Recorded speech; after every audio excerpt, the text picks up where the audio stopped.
The podcast host, Joe Rogan, is now facing criticism after he pushed the anti-Semitic trope that Jewish people are, quote, into money. Here's what he said.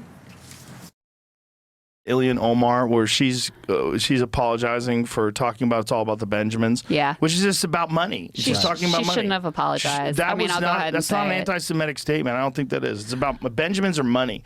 You know, the idea that Jewish people are not into money is ridiculous. Listen. That's like saying Italians aren't into pizza. It's stupid. CNN media analyst and Axios media reporter Sarah Fisher is joining us now. Sarah, what are people saying about that moment? People are outraged, but at this point, people are kind of getting used to this being a pattern with Joe Rogan. This isn't the first time that he's defended people who've made anti-Semitic remarks. Obviously, he's now coming out and making them. And I think people are frustrated that Spotify hasn't said anything yet, but historically, they take their time to respond to these things. But you talked to Daniel Ek, who's the CEO of Spotify, about this. What did he say? Not about this specifically, but about these bigger issues. Sure, this is something that Spotify's been talking about for a long time. How do they think about content moderation?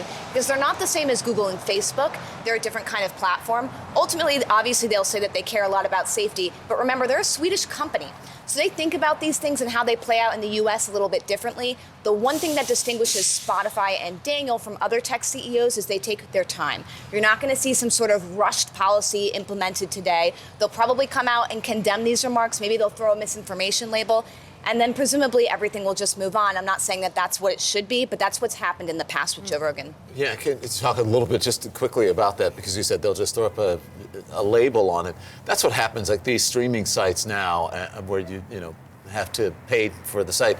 They're sort of the wild, wild west, where you can say what you want. There are no standards and practices, and really, you don't have to answer to anyone. So basically, this probably will not hurt Joe Rogan, and everyone will just sort of move on from this. It's definitely not going to hurt Joe Rogan. It's not going to hurt Spotify. They do have some policies, but you're right. Streaming is the wild, wild west of content moderation.